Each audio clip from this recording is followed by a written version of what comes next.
मैं doctor Shrimati Abha Sinha, assistant professor law, government TCL PG college Janjgir, Chhattisgarh.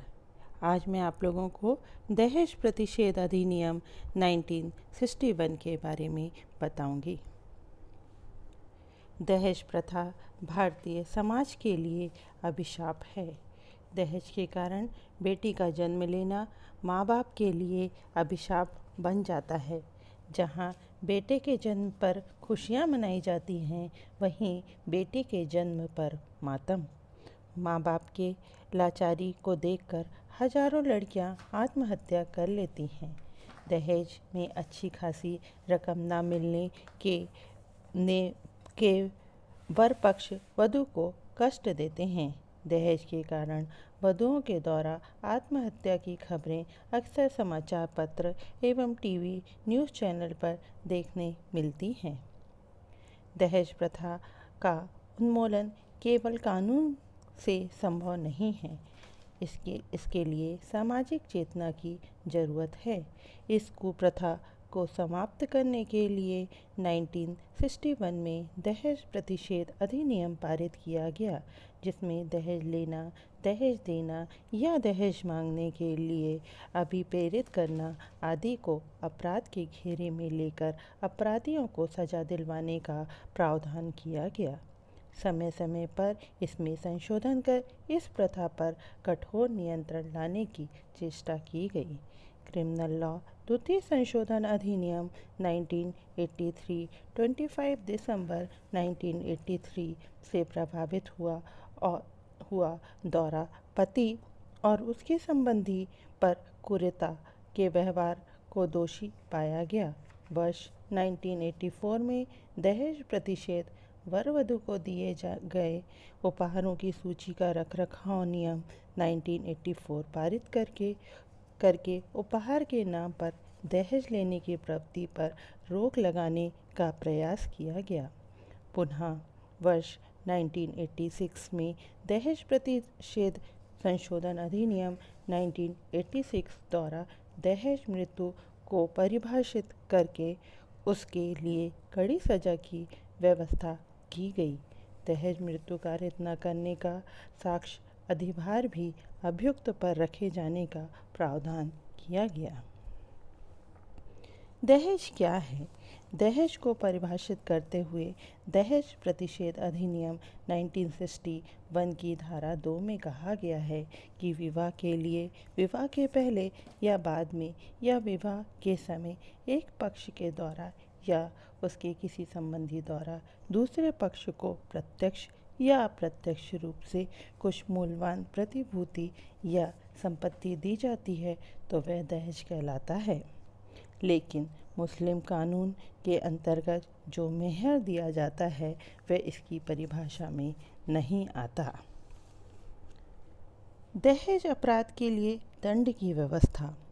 दहेज लेना या देना या दहेज की मांग करना दंडनीय अपराध है। दहेज प्रतिषेध अधिनियम में इसे गैर जमानती अपराध माना गया है। दहेज देने या लेने संबंधी कोई भी करार को अवैध माना जाता है और उन व्यक्तियों के लिए भी सजा का प्रावधान किया गया है जो दहेज जैसे अपराध को अभिप्रेरित करते हैं। धारा 8 में दहेज अपराध को गैर जमानती बताते हुए पुलिस को इसकी जांच करने का पूरा अधिकार है, किंतु पुलिस किसी मजिस्ट्रेट के आदेश या वारंट के बिना इस अपराध में किसी व्यक्ति को गिरफ्तार नहीं कर सकती। धारा 3 के अनुसार दहेज लेने या देने या लेने देने के लिए दुष्प्रेरण करने वाले व्यक्ति के लिए कारावास एवं 15,000 रुपये या दहेज की धनराशि जो भी अधिक हो द्वारा दंडित किया जाता है। दहेज संबंधी अपराध के लिए कम से कम 5 वर्ष के कारावास का प्रावधान है। यदि कोई व्यक्ति सीधे या अप्रत्यक्ष रूप से वर या वधू के माता पिता या अन्य संबंधियों से दहेज की मांग करता है तो उसे 2 वर्ष तक का कारावास एवं 10,000 रुपये जुर्माने के साथ दंडित किया जा सकता है। ऐसे अपराध में कम से कम 6 माह के कारावास की सजा का प्रावधान है। दहेज प्रतिषेध अधिनियम संशोधन अधिनियम 1986 द्वारा मूल अधिनियम में धारा 4 को जोड़कर किसी समाचार पत्र, पत्रिका या किसी अन्य माध्यम से किसी भी व्यक्ति द्वारा विज्ञापन देने पर प्रतिबंध लगाया गया है, जिसके द्वारा वह अपने पुत्र या पुत्री या अन्य संबंधियों के विवाह के बदले में अपनी संपत्ति देने या व्यवसाय में हक कायम रखने का प्रस्ताव करता है। इस तरह के विज्ञापन छपाने या प्रकाशित करने या बांटने पर प्रतिबंध है। इसका पालन नहीं करने पर 5 वर्ष तक का कारावास एवं 15,000 रुपये जुर्माने की सजा दी जा सकती है। इस अधिनियम की धारा 6 में यह व्यवस्था की गई है कि यदि स्त्री के अलावा कोई दूसरा व्यक्ति दहेज लेता है तो वह विवाह की तिथि से 3 माह के अंदर या यदि विवाह का समय वधू नाबालिग हो तो उसके 18 वर्ष की आयु प्राप्त होने के 3 माह के अंदर दहेज की राशि उसको ट्रांसफ़र कर देगा तथा जब तक दहेज उसके पास है वह वधू के लाभ के लिए ट्रस्टी के रूप में कार्य करेगा। न्यायालय द्वारा संज्ञान। इस अधिनियम के तहत अपराधों के लिए निम्नलिखित प्रावधान हैं।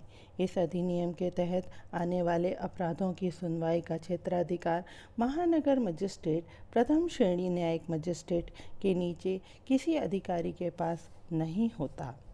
इन अपराधों में न्यायालय द्वारा प्रासंज्ञान, स्वयं की जानकारी, पुलिस रिपोर्ट, अपराध से पीड़ित व्यक्ति या उसके माता पिता या अन्य संबंधी के परिवार या किसी मान्यता प्राप्त सामाजिक संगठन संस्था के परिवार पर किया जा सकता है। सुनवाई करने वाले महानगर मजिस्ट्रेट, प्रथम श्रेणी न्यायिक मजिस्ट्रेट को इस अधिनियम के अंतर्गत आने वाले अपराधों में उस सीमा तक दंड देने की शक्ति प्रदान की गई है जो विभिन्न अपराधों के लिए इस अधिनियम में निर्धारित किए गए हैं। साक्ष्य का अधिभार। प्रायः आपराधिक मामलों में किसी अभियुक्त पर दोष सिद्धि करने का भार अभियोजन पक्ष पर होता है, लेकिन इस अधिनियम की धारा 3 और धारा 4 के तहत दहेज संबंधी मामलों में अपराध नहीं किए जाने पर सबूत का भार अभियुक्त पर होता है। वधू को प्राप्त उपहार। वधू को विवाह के पहले, विवाह के समय या विवाह के बाद जो उपहार माता पिता के पक्ष से या ससुराल पक्ष से मिलता है उसे स्त्री धन कहते हैं। दहेज के लिए वधू के साथ दुर्व्यवहार के लिए दंड। भारतीय दंड संहिता की धारा 498A जोड़ी गई है। धारा 490A यदि किसी स्त्री का उस या उसके पति या पति के रिश्तेदार या उसके साथ क्रूरता का व्यवहार करता है तो 3 साल तक कारावास एवं जुर्माने से दंडित किया जाएगा। क्रूरता की परिभाषा इस प्रकार है: जानबूझकर कोई ऐसा व्यवहार करना जिससे वह स्त्री का आत्महत्या करने के लिए प्रेरित करता हो या उस स्त्री के जीवन, अंग या स्वास्थ्य पर गंभीर क्षति या खतरा पैदा हो। किसी स्त्री को इस दृष्टि से तंग करना कि उसको या उसके किसी रिश्तेदार को या कोई संपत्ति या मूल्यवान प्रतिभूति देने के लिए बाध्य किया जाए, या किसी स्त्री को इस कारण से तंग करना कि उसका कोई रिश्तेदार ऐसी मांग पूरी ना कर पाया हो। इसमें एक केस है आलमगीर सानी versus state of Assam AIR 2003 के बाद में मृतका की मृत्यु विवाह के 7 वर्ष के अंदर हो गई। इस बात के पर्याप्त साक्ष्य थे कि अभियुक्त की ओर से दहेज की मांग की गई थी। अभियुक्त को धारा 498A के अंतर्गत दोषी ठहराया गया। श्रीमती शांति एवं अन्य वर्सेस हरियाणा राज्य AIR 1991 सुप्रीम कोर्ट। मृतक महिला के ससुराल वालों द्वारा मृतक के भाई एवं पिता के दहेज की कमी की शिकायत की गई थी। महिला के प्रति आए दिन क्रूरता का व्यवहार किया जाता था। मृतका की अंतिम संस्कार बिना मायके वालों को बुलाए ही कर दिया गया।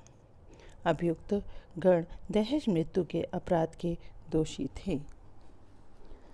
कालिया पेरुमल वर्सेस तमिलनाडु राज्य क्रिमिनल लॉ जर्नल 2003 के बाद में निर्णित हुआ कि IPC की धारा 304B और 498A दोनों के अधीन आने वाले अपराधों में क्रूरता एक आवश्यक तत्व के रूप में है। क्रूरता धारा 498A के अधीन अपने आप में अपराध है, जबकि धारा 304B के अधीन मृत्यु 7 वर्ष के भीतर होनी चाहिए। एक केस और है, जितेंद्र कुमार और अन्य वर्सेस दिल्ली प्रशासन 1992 क्रिमिनल लॉ जर्नल के बाद में कहा गया कि क्रूरता के अंतर्गत यह आवश्यक नहीं है कि पति ने पत्नी को मारा पीटा हो। क्रूरता का तात्पर्य नैतिक एवं विधिक क्रूरता से है। पत्नी के अंदर दहेज लाने की भावना उत्पन्न करने वाले पति या पति के रिश्तेदार के सभी कार्य क्रूरता के अंतर्गत आते हैं। भारतीय दंड संहिता में संशोधन करके एक नई धारा 304B जोड़ा गया, जिसमें दहेज मृत्यु को परिभाषित किया गया। धारा 304B दहेज मृत्यु। यदि किसी स्त्री की मृत्यु जलने से या शारीरिक क्षति के कारण होती है या उसके विवाह के 7 वर्ष के भीतर असामान्य परिस्थिति में होती है, तो यह प्रदर्शित होता है कि उसकी मृत्यु के कुछ समय पहले उसके पति या पति के किसी रिश्तेदार ने दहेज की मांग के लिए उसके साथ क्रूरता का व्यवहार किया है, और ऐसी मृत्यु को दहेज के लिए कारित मृत्यु कहा जाता है। यहाँ पर एक महत्वपूर्ण बात यह है कि इस धारा में दहेज का वही अर्थ है जो दहेज प्रतिषेध अधिनियम 1961 की धारा 2 में है। भारतीय साक्ष्य अधिनियम 1972 में की धारा 113A और 113B जोड़कर एक शक्ति दी गई है कि विवाह के 7 वर्ष के भीतर स्त्री द्वारा आत्महत्या करने या दहेज मृत्यु के मामलों में अभियुक्त के लिए अपराध करने की उपधारणा कर सके, जब तक कि अन्य तथ्य सिद्ध न हो जाए। धन्यवाद।